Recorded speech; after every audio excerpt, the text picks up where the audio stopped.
Urheilusta hyvää huomenta. Suomen lentopallomiehet aloittivat maailmanliigan 2 tappiolla Portugalin vieraana. Avausviikonvaihde toi Suomelle ainoastaan 1 sarjapisteen.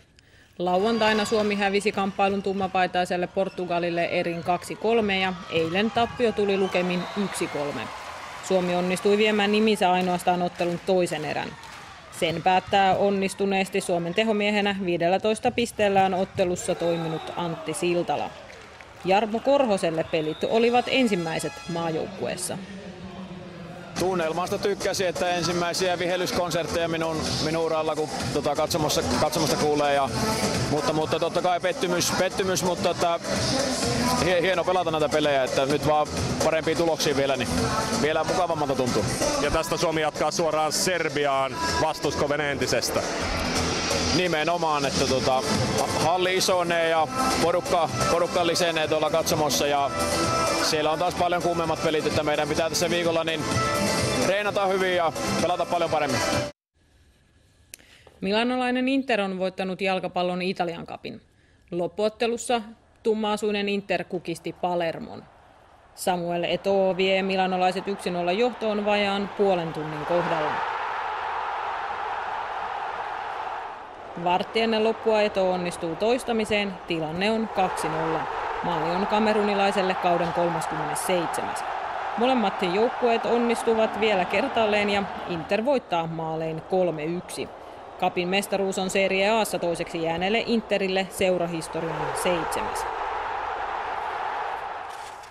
Kansainvälinen jalkapalloliitto FIFA on vapauttanut puheenjohtajansa Sepp Blatterin kaikista lahjusepäilyistä.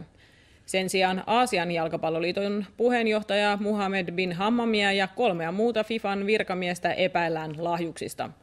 Bin Hammamin oli tarkoitus haastaa Blatter ylihuomisessa puheenjohtajaäänestyksessä, mutta hän vetäytyi kisasta perjantaina.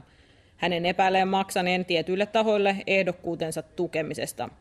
Blatterin lahjusepäilyistä FIFAn eettinen komitea ei löytänyt minkäänlaista näyttöä. Your Move-suurtapahtuma keräsi viikonlopun aikana Helsinkiin 15 000 nuorta liikkumaan ja kokeilemaan uusia lajeja.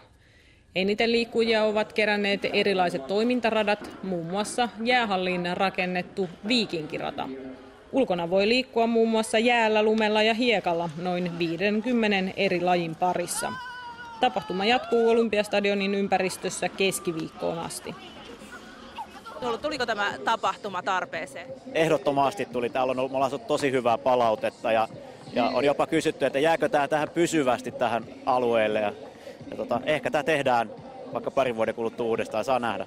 Toivotaan, että nuoret löytäisi täältä ehkä uuden lajin tai virikkeitä siihen omaan lajiin, monipuolisempaa lajiharjoittelua ja kun täällä pääsee kokeilemaan oikeastaan melkein mitä tahansa, niin toivotaan, että se johtaa siihen, että todellakin niin kuin liikkuminen lisääntyy.